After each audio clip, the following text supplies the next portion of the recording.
Hello and welcome to my channel. My name's Jo, this is Joey Sewy, and today we're going to do What Did I Sew in August?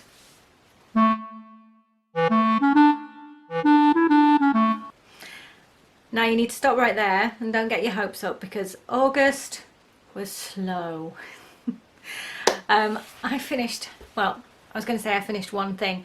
I finished two things. One was a massive job for someone else, which is why I only finished one other thing.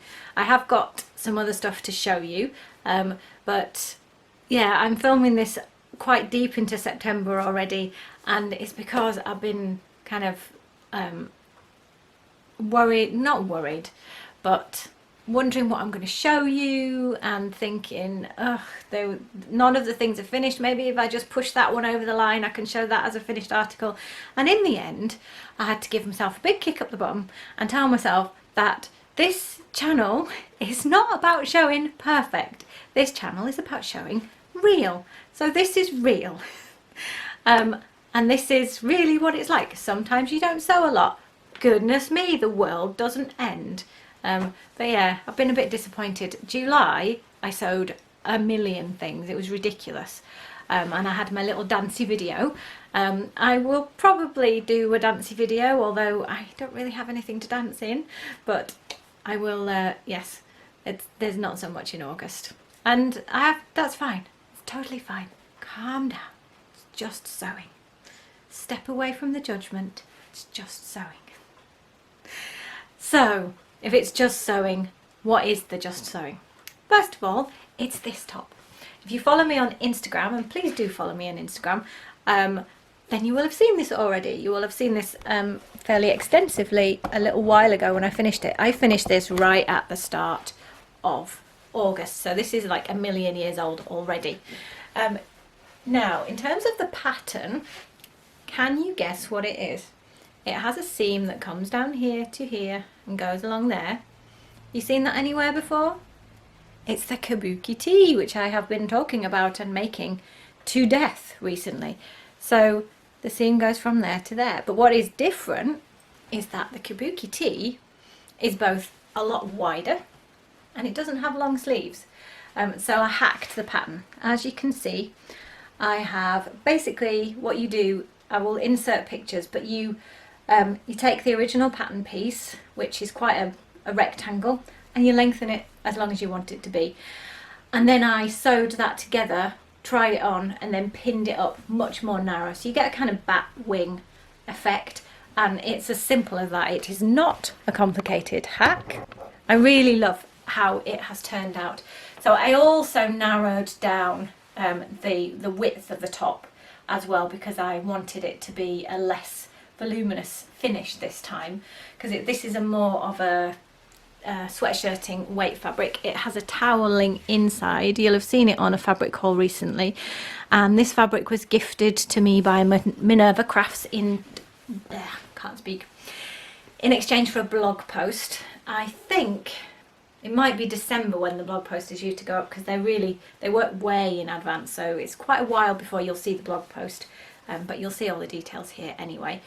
I added cuffs on the ends of the sleeves. So there's the cuff. I deliberately made the people go the opposite directions because I just wanted to.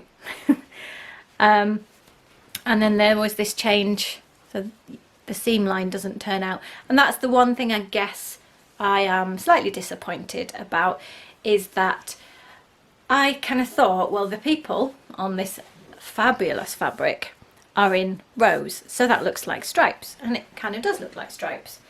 But what you don't really pick up, I don't think, all as strongly as I would have liked, is the stripes going that way on the body and the stripes going that way on the sleeves. But hey, I really like this top. I find it really wearable, and I love the print. I went on about that when it was in my fabric haul. So this has, it's the only thing I've finished anyway, but it's probably would have been my favourite make, maybe. I don't know. It's the only thing I finished. So that's what you've got. The end. Goodbye. See you. No, not really. I will tell you about the other stuff. So the second project that I finished, I haven't got to show you because it was for someone else.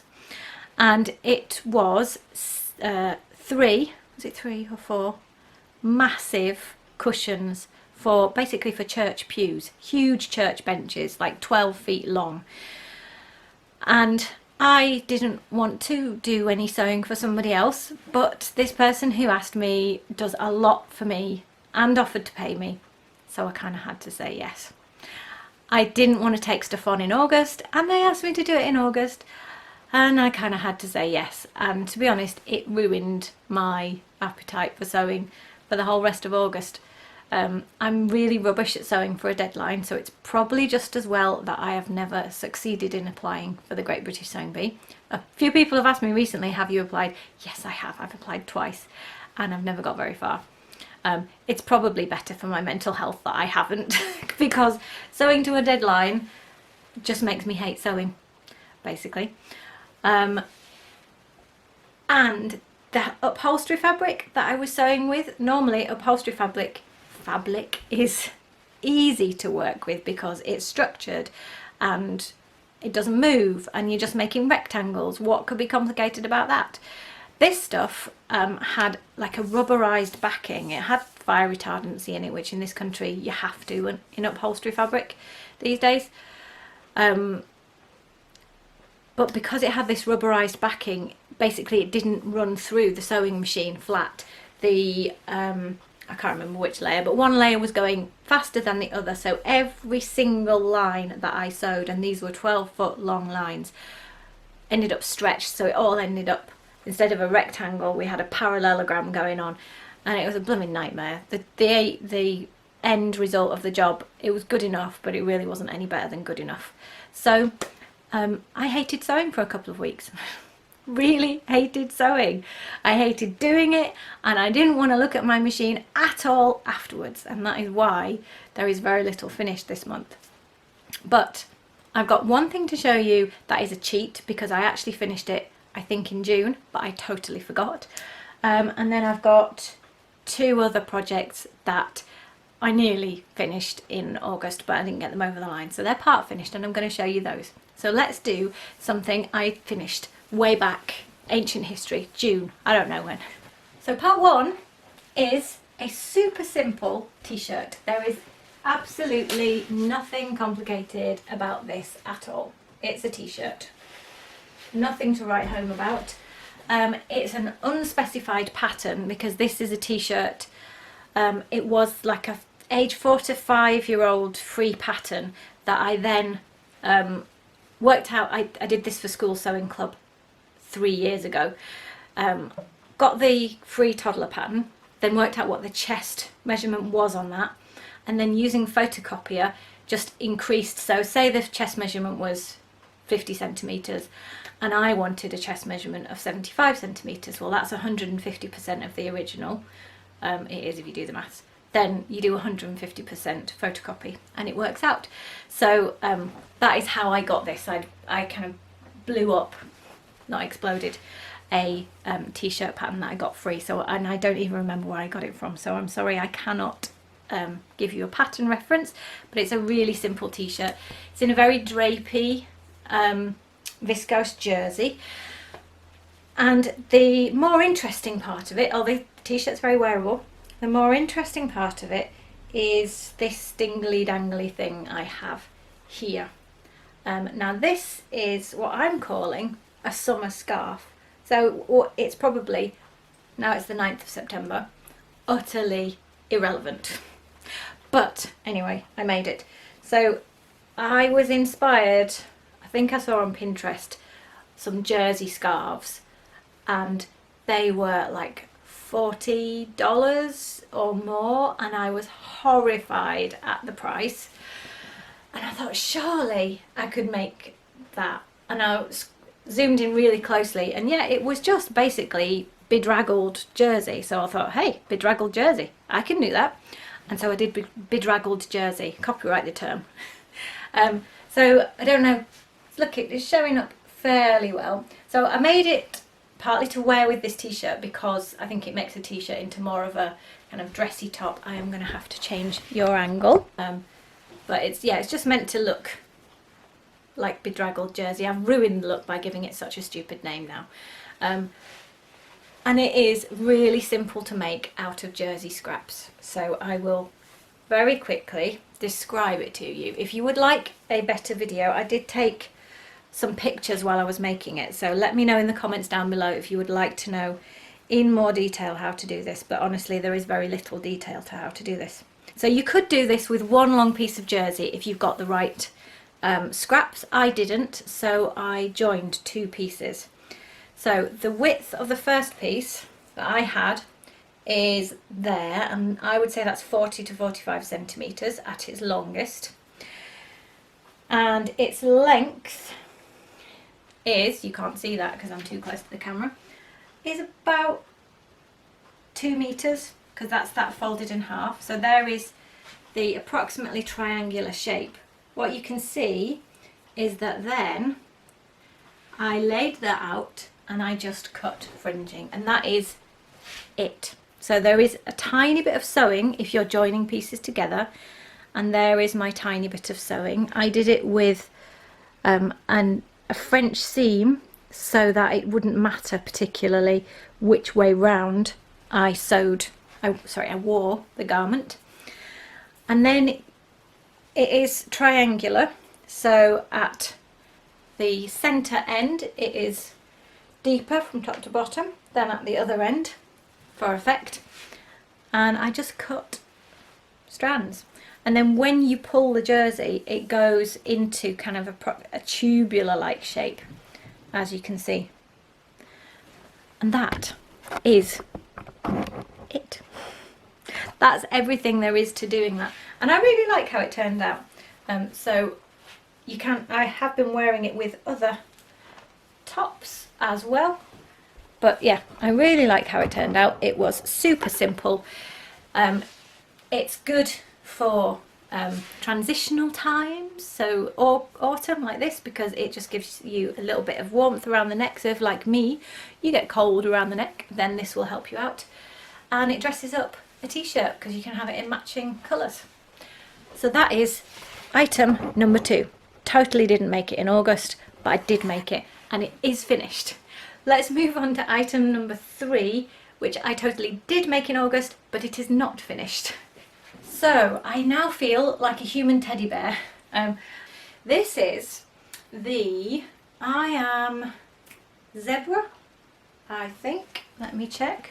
Yes, this is the I Am Zebra pattern from Named Pattern. What defines this is the big floofy bell sleeves and the cuff. The reason why I feel like a human teddy bear is because this fabric is so strokeable and soft. It makes you do indecent things in public. This fabric is also from Nerva Crafts, also for a blog post. I had it in a recent fabric haul as well. It is known as, in this house, as the softest fabric in the world, and it is. It is just beautiful. It's a little bit warm to wear at the moment because it's getting into autumn, even though I hate to say it, but it's not that cold a day today. So this is definitely a top for a really cold day. Now it fastens with poppers at the neck, and I felt that, pop that back up, I felt that it was just a little bit too pyjama-y, and so I've been playing around with whether I like these leather patches on the shoulders.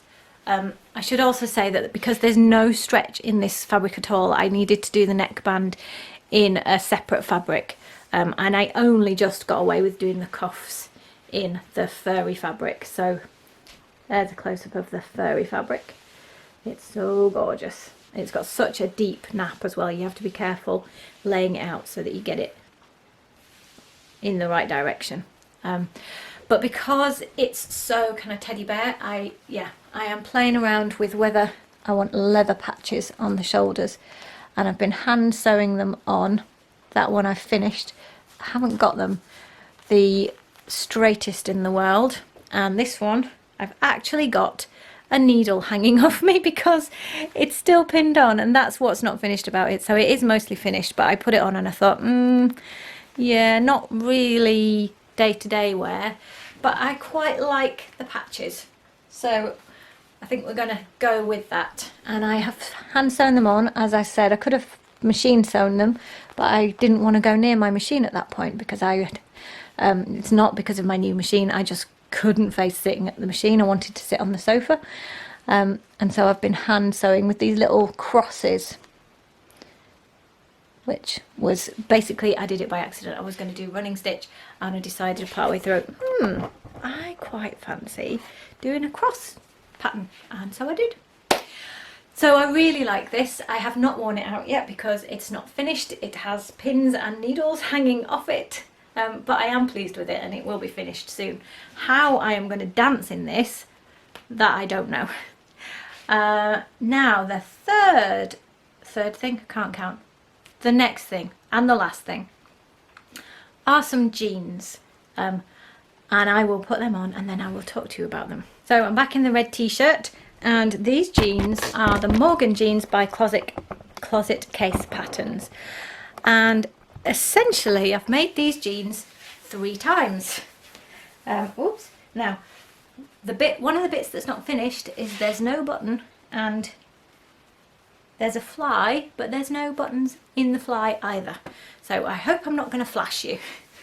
And another thing that's not finished is there are no back pockets.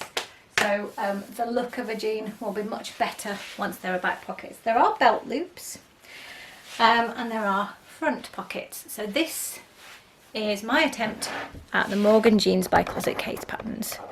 I'll go a little bit further back, you might get a nicer look. So this is a green canvas fabric. These are a rigid jean, so when you do weird things like this, like anyone does that in real life, there is no stretch in this fabric, and they are sized in theory to allow denim to stretch as you wear them. So that is the Morgan jeans, and I have basically made them 3 times because this is the first time I've ever made this pattern. And so I cut them out and I tried them on once, and I'd made them absolutely gigantic. I had only basted them together. Off camera I'm taking them off so I can show you the insides. I had only basted them together because that's what the instructions recommend, and certainly you don't want to go through all of the work to make jeans to find that they don't fit, and I certainly would have done that because I made them gigantic. So I'll just show you some of the internal details. We have pocket bags in a lovely stripe. Those are the buttons, and I did them in alternating colours for no reason at all. All of the serging on the inside is contrast in green. There's an old saying, isn't there? Orange and green should never be seen. So I thought that was a good one to break. So there you go, that's some of the serging.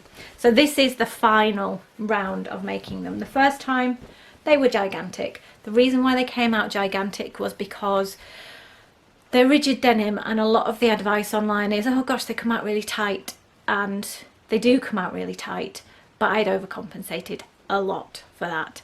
And I'd nearly cut the largest size on the whole pattern, and I did at the time think, surely surely not. Surely I'm not the biggest size in the pattern. And no, I wasn't. I needed to cut down about 2 sizes. Eventually I cut, let me check for you.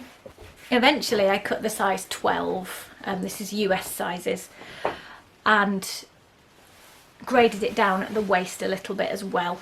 And I also had to, so basically my thighs are relative to being the same size all around. My waist is usually smaller than the size.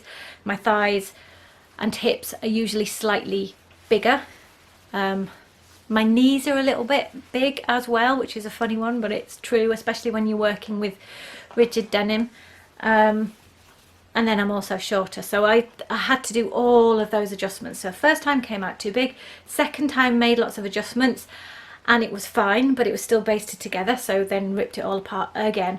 Third time made them for real, and they're here, but I haven't yet finished them. So all that there is to do is put on the jeans buttons, because there's no buttons here where there should be in that button fly, and to hem them and to do the pockets. The pockets are all prepped, but it's going to require some pinning on my bum, looking at my bum, probably taking photos of my bum, deciding whether I like that and blah blah blah, deciding what pattern I want to sew onto the pockets. And I've just not really been up to complicated anything. I've been quite tired. August was school holidays, life was really busy, I've been under the weather, so there you go. That concludes what did I sew in August? And the short answer is a bunch of stuff, very slowly, didn't finish much. But hey, I hope you enjoyed and were interested in what I've made. I think everything is going to turn out fine when it gets finished. I do now worry for my what have I been sewing in September video, given that it's the 9th of September and I'm still struggling to be all that motivated, and I've just shown you all the projects that I haven't even finished, so you might just get the same video at the end of September, but hopefully things will be finished. We shall see. What you will get between now and then is you will get a video really soon concluding my stash busting series, and that will be all about my favourite books for using up fabric. So I'll see you soon. Thanks for watching. Bye!